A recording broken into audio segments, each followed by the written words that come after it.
오늘 함께 나누실 말씀은 출애굽기 34장 1절에서 17절까지의 말씀입니다. 출애굽기 34장 10절에서 17절까지의 말씀입니다. 134쪽에 있습니다. 출애굽기 34장 10절에서 17절까지의 말씀 교독합니다. 여호와께서 이르시되 보라 내가 언약을 세우라니 곧 내가 아직 온 땅 아무 백성에게도 행하지 아니한 이적을 너희 전체 백성 앞에 행할 것이라. 내가 머무는 나라 백성이 다 여호와의 행하심을 보리니 내가 너를 위하여 행한 일이 두려운 것임이니라. 너는 내가 오늘 내게 명령하는 것을 삼가 지키라. 보라 내가 내 앞에서 아모리 사람과 가나안 사람과 헷 사람과 브리스 사람과 히위 사람과 여부스 사람을 쫓아내리니 너는 스스로 삼가 내가 들어가는 땅의 주민과 언약을 세우지 말라. 그것이 너희에게 올무가 될까 하노라. 너희는 도리어 그들의 제단을 헐고 그들의 주상을 깨뜨리고 그들의 아세라상을 찍을지어다. 너는 다른 신에게 절하지 말라.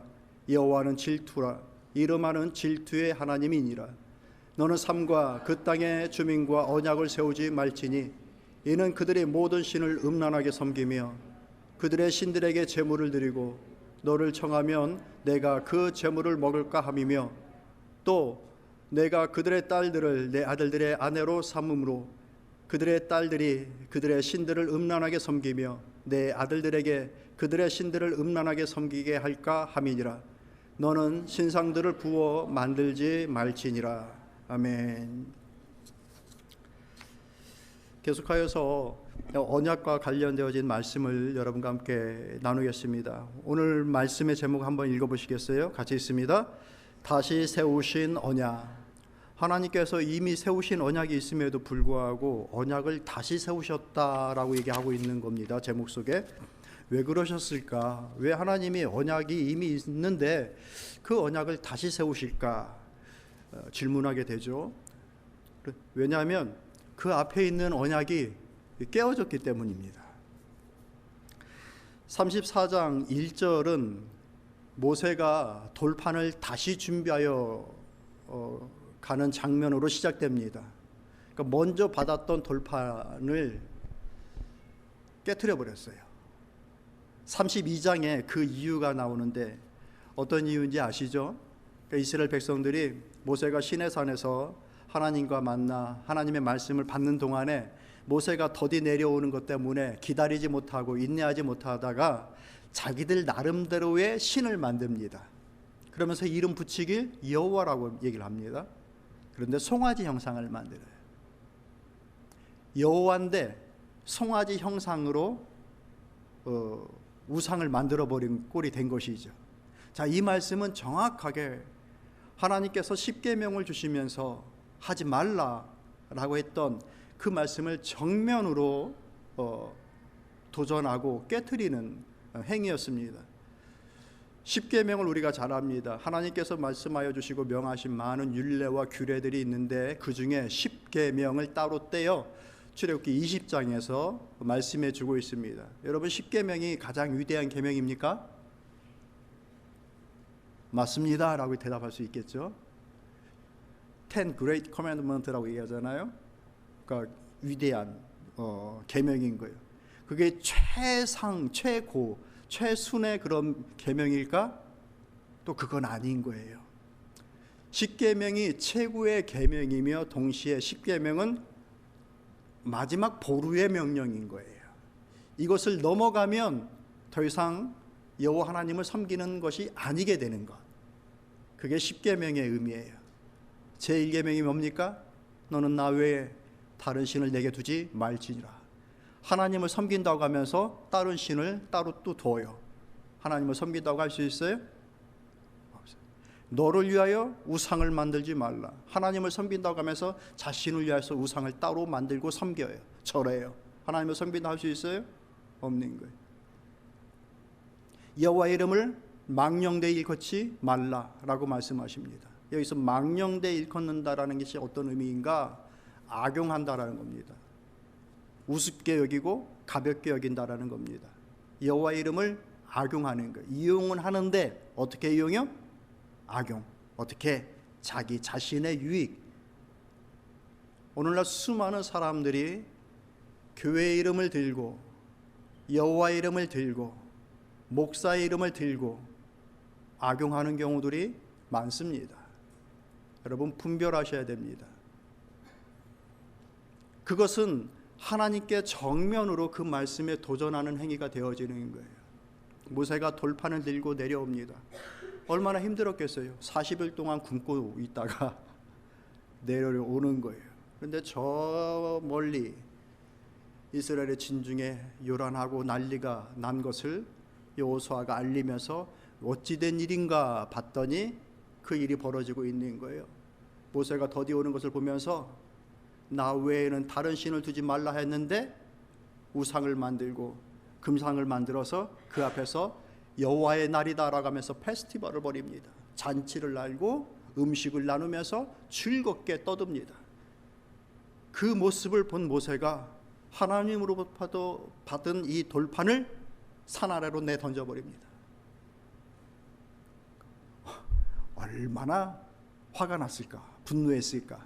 이게 모세 개인의 분노였을까요? 저는 그게 아닌 거예요. 이게 바로 하나님의 분노요, 약속이 파기되어지는 것을 상징적으로 의미하는 거예요.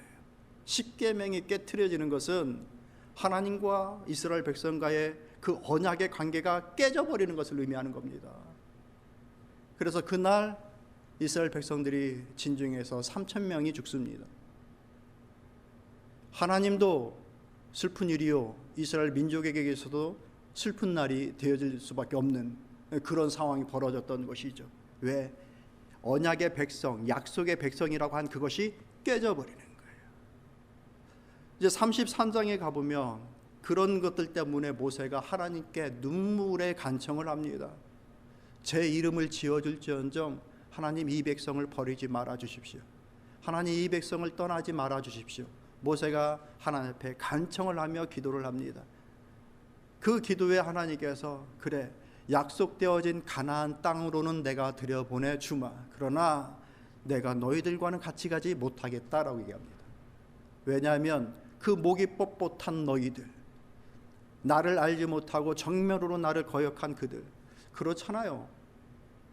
십계명의 그 첫 번째, 너는 나 외에 다른 신을 내게 두지 말지니라 라고 우리 성경에 그렇게 되어져 있지만 영어 성경을 보면은 그거가 하나님 앞에 둔다라고 얘기를 하는 거예요. 하나님 앞에. 자기는 가릴 수 있을 거라고 생각을 하죠. 그런데 하나님 앞에 다 드러나는 것들인 거예요. 그것을 하나님 앞에서 행했으니 내가 그들의 그 뻣뻣한 목을 보면서 내가 참을 수가 없고 인내할 수 없어 다 진멸할까 봐서 내가 너희 무리와 동행할 수 없다라고 얘기를 합니다. 하나님께서. 그러나 가나안 땅으로는 가라. 모세가 어떻게 했을까요? 간청합니다. 하나님, 주께서 우리와 동행하시는 것이 이 나라의 본이 되어지고 온 백성의 본이 되어지는 것인데 어찌 우리와 동행하시지 않는다 하십니까? 주님, 우리와 함께하여 주옵소서. 간청하며 주께 간구하고 기도합니다. 하나님께서 그 모세의 기도가 불쌍하셨는지 34장을 시작하면서 모세야, 그러면 이제 다시 돌판을 만들어 다시 올라와라 라고 얘기를 하는 거예요. 그리고 돌판을 이제 주께서 명을 주시면서 우리가 함께 읽은 10절부터 주님께서 다시 언약을 갱신하시는, 새롭게 하시는 그 장면이 오늘 우리가 함께 읽은 본문의 말씀입니다. 이해가 되시죠? 왜 언약을 새롭게 세우셔야 됐는가? 언약이 깨져버렸어요. 누구로부터? 사람들로부터. 하나님과 사람 간의 이 약속이 참으로 귀중하고 소중한 것인데 그때도 깨지는 요인과 오늘날에도 깨진다라고 한다면 언제든지 약속이 깨어지는 쪽은 연약한 우리의 입장인 것입니다. 우리 쪽에서 그 하나님의 약속을 가볍게 여기고 악용하고 깨트리는 경우들이 생긴다라는 것. 이에 대해 하나님은 어떻게 하시는가? 언약을 다시 세우신다는 얘기예요. 그래서 그 하나님이 은혜롭고 그 하나님이 사랑이다라는 겁니다. 하나님은 지속적으로 택하신 백성이 약속을 깨는 것에 대하여서 그 약속을 갱신하시고 새롭게 하십니다. 수많은 선지자들을 보내고 또 주의 사람들, 하나님의 사람들을 보내셔서 잃었던 그들이 다시 돌아오게끔, 헤매이던 그들을 다시 돌아오게끔 끊임없이 사람을 보내고 요청하시고 초청하시는 것은 언제나 하나님이셨어요. 언약을 새롭게 하시는 그 하나님을 이 사순절을 시작하면서 밝히 바라볼 수 있는 저와 여러분들이 될 수 있기를 바랍니다. 사랑하는 성도 여러분, 우리는 언약 백성임을 믿습니다. 아멘이십니까? 우리가 홀로 살아가지 않고 아무 근거 없이 살아가는 존재가 아니라고 말씀을 드렸어요. 우리는 약속과 함께 살아가는 자들이라고 얘기를 했어요. 그게 성도이다. 하나님의 약속의 말씀을 붙잡고 여기에 길이 있고 여기에 구원이 있고 여기에 나의 가는 길에 삶의 목적이 있다라고 여기며 그 약속 붙잡고 살아가는 사람들이라고 얘기를 했어요. 그런데 그것을 자꾸 우리가 깨트리는 거예요. 사람들이. 그런 것 같아요? 안 그런 것 같아요? 저도 하나님 앞에서 부족하고 연약할 때에는 제가 부족해서 사명감이 흔들리고 형제 우애가 흔들리고 관계가 흔들리고 그러는 것이지 하나님의 말씀이 바뀐 적은 한 번도 없어요. 늘 저의 어려움이고 저의 문제이고 그랬던 것이죠. 자, 그런 것들에 대해서 하나님이 오셔서 그 약속을 다시 갱신하시고 다시 갱신하셔서 너는 여전히 약속의 백성이며 약속의 자손이다라고 말씀해 주시는 거예요. 그 일을 어떤 걸 통해서 단번에 확정하고 불가역적으로 뒤로 돌릴 수 없는 것으로 확정해 주셨습니까? 예수 그리스도예요.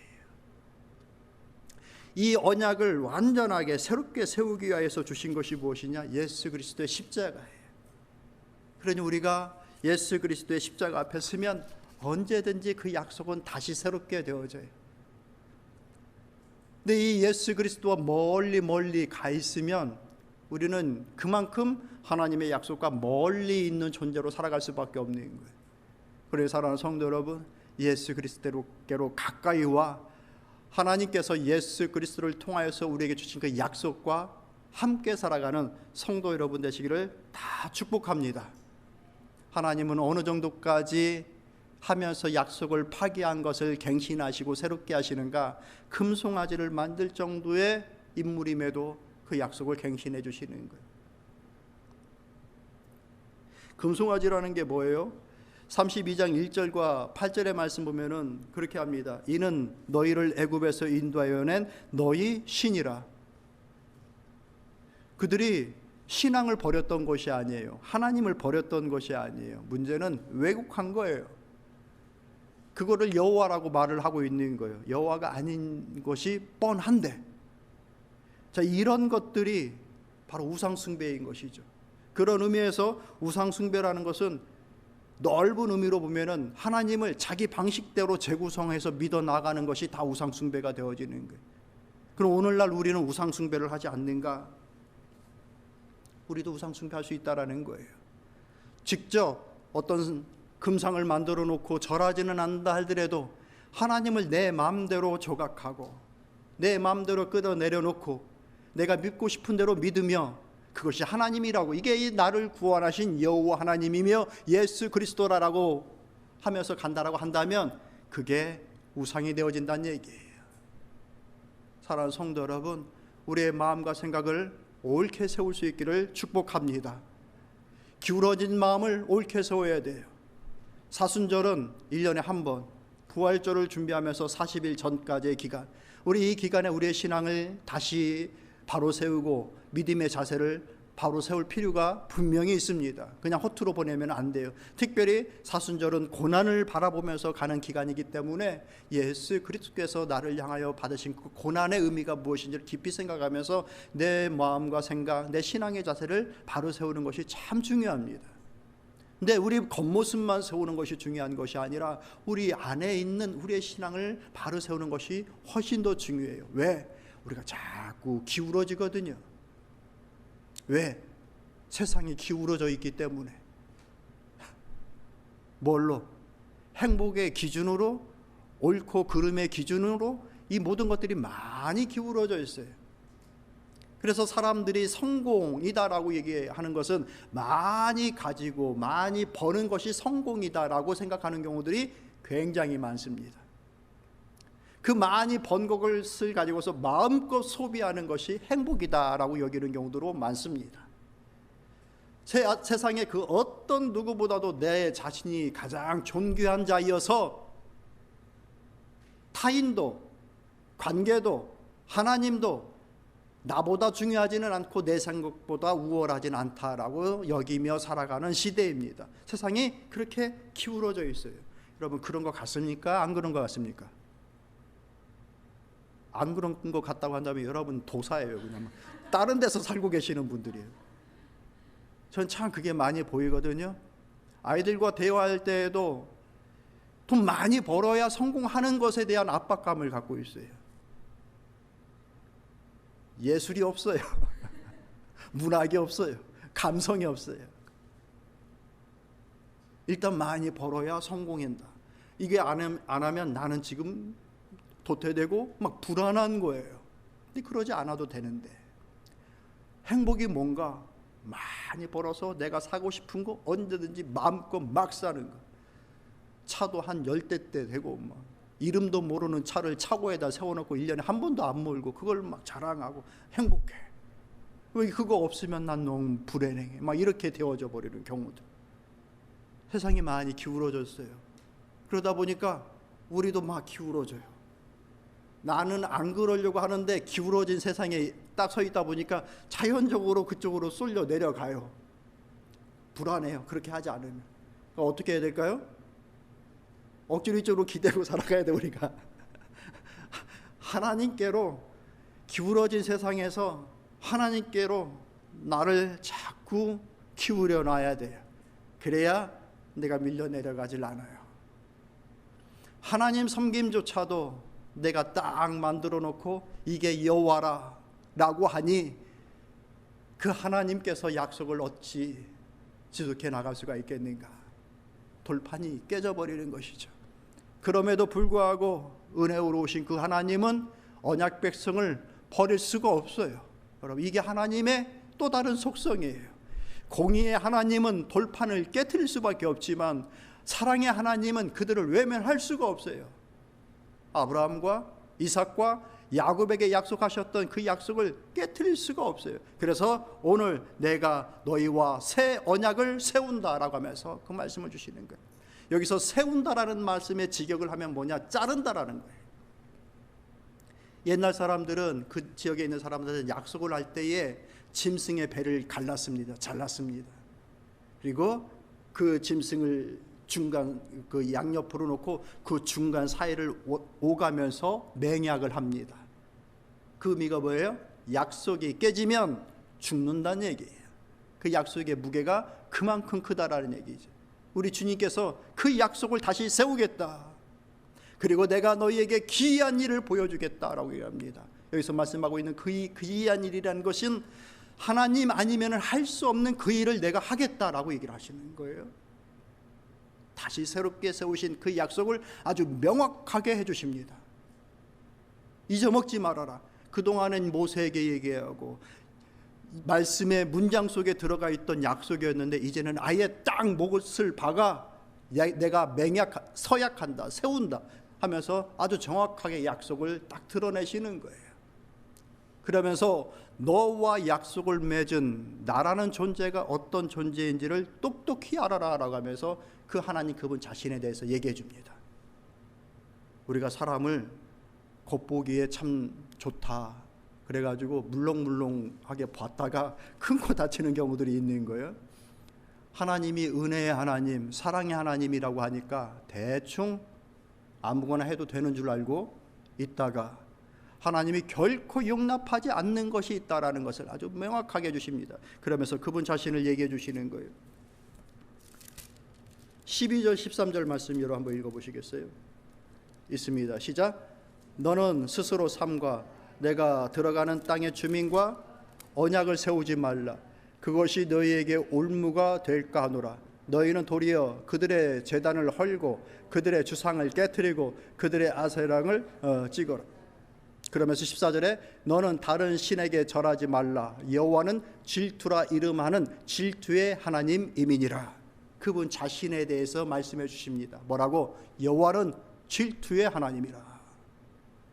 뭐 대충 해도 되는 하나님이 아니라 질투의 하나님이라 라고 말씀하셔요. 그러면서 삼가고 헐어버리고 깨트려버려라 라고 말씀하고 있습니다. 이게 뭐예요? 질투라는 것은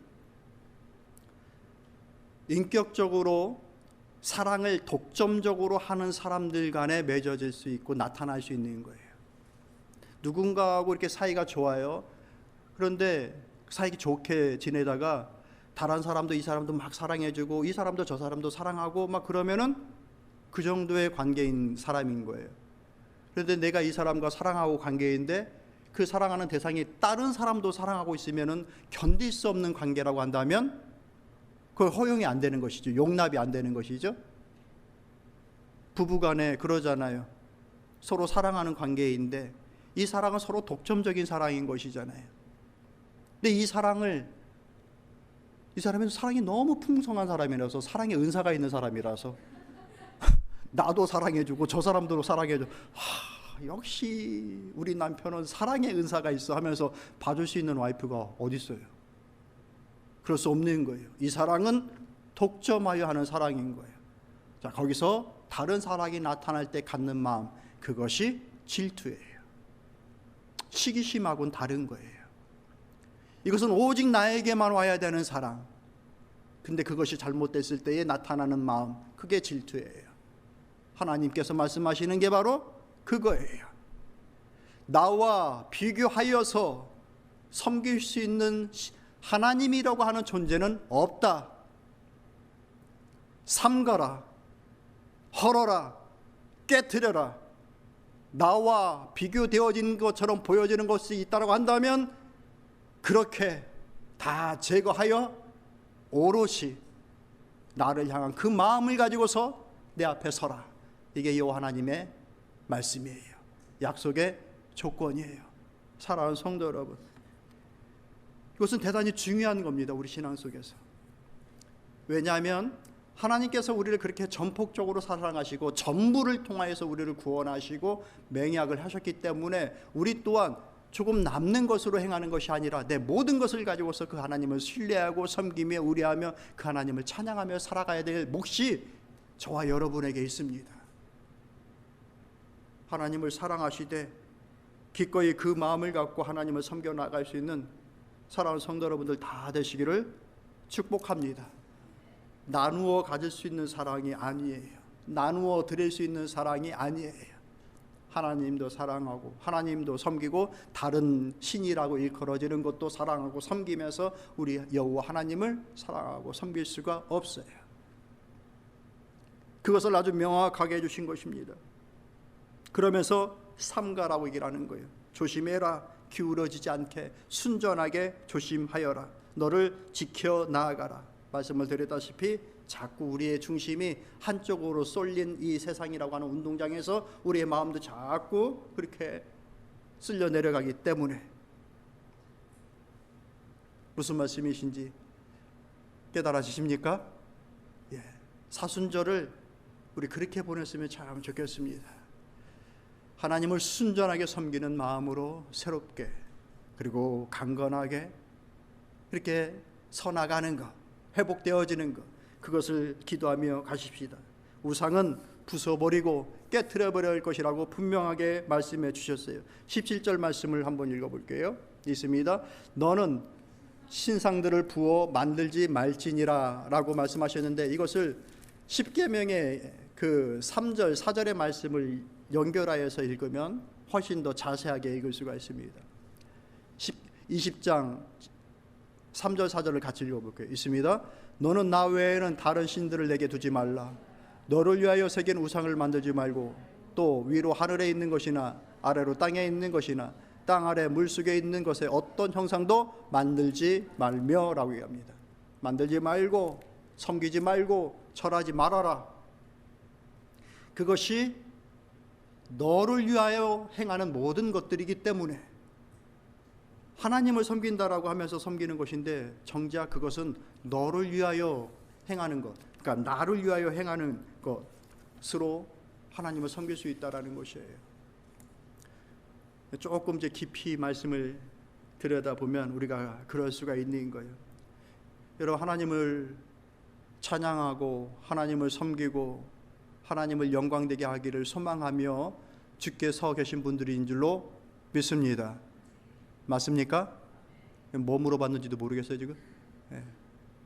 그 하나님을 우리가 섬겨 나가면서 하나님이 내 마음에 불편함을 주는 것을 싫어하는 경우들이 있어요. 마음의 찔림, 말씀의 찔림에 대하여서 하나님의 것들에 대해서 불편하게 여깁니다. 싫다 이거예요. 하나님의 말씀이 나를 찌르고 내 마음과 내 정서를 찌르는 것을 싫다라고 얘기해요. 그래서 거부합니다. 지난 날을 돌아볼 때에 자신의 부족함과 죄됨이 분명히 있음에 대하여 하나님 앞에 회개하려 들지 않습니다. 하나님을 안 섬겨요. 그러면서 내가 원하고 소망하는 것들은 다 이루어지기를 하나님 앞에 구합니다. 뭘까요? 하나님을 섬긴다라고 말하지만 자기 신앙이에요. 자기를 섬기고 있는 거예요. 하나님께 와서 나 불편하게 해주지 마세요. 회개하라고 강요하지 마세요. 내가 기도하는 거 채워주시고 이루어주세요. 하나님 섬김이 아니라 자기 숭배예요. 여러분,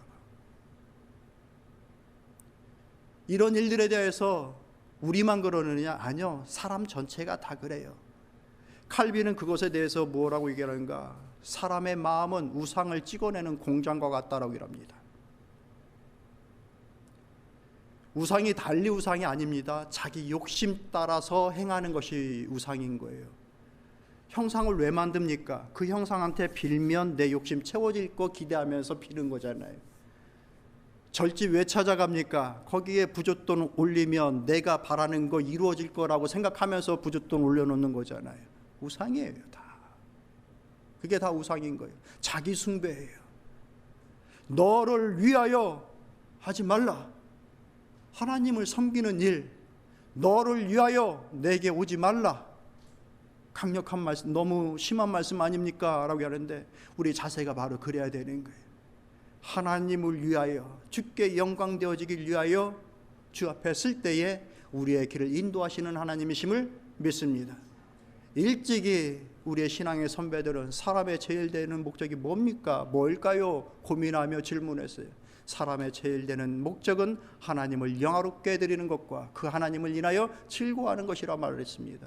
하나님을 영화롭게 드리고 하나님으로 인하여 즐거워하는 인생을 하나님께서 책임져 주십니다.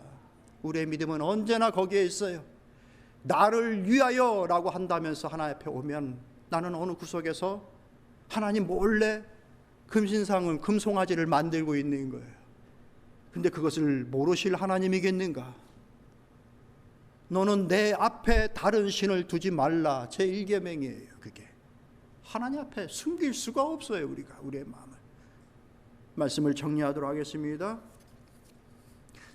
사람의 욕심으로 인내하지 못하고 기다리지 못함으로 약속을 깨트려 버렸습니다. 그때도 그러고 지금도 그렇고 우리의 연약함과 우리의 기다릴 줄 모르고 인정할 줄 모르는 우리의 불신앙과 그 무지함 태도 때문에 하나님의 약속에서 멀리 떨어지는 경우들이 종종 발생합니다. 그런데 우리 하나님은 그 언약을, 그 약속을 계속하여서 갱신해 주십니다. 그것이 너무 빈번하여 이제는 아예 단번에 뭘 통해? 예수 그리스도를 통해. 다른 길이 없어요. 예수 그리스도 앞에 우리가 서면 그분의 십자가를 붙잡으면 언제든지 그 약속이 다시 갱신되어져요. 이게 하나님의 공의예요. 딱 찍어놓은 법이에요. 우리의 높고 낮음과 상관없이 그리스도 앞에 선 모든 자들에 대한 허용, 이것이 바로 하나님의 공의예요. 약속을 다시 갱신하여 주시는 거예요. 그 약속을 갱신함을 통하여 하나님 앞에 다시 나왔으니 우리는 예수 그리스도를 통하여 하나님 앞에 순전하게 서나가기를 다시 힘쓰고 기도하고 그래서 그 하나님을 만나고 그 하나님의 인도하심을 깨달아 알아 하나님께서 예비하신 그 선한 믿음의 길들을 잘 걸어나갈 수 있는 사랑하는 성도 여러분들 다 되시기를 축복합니다.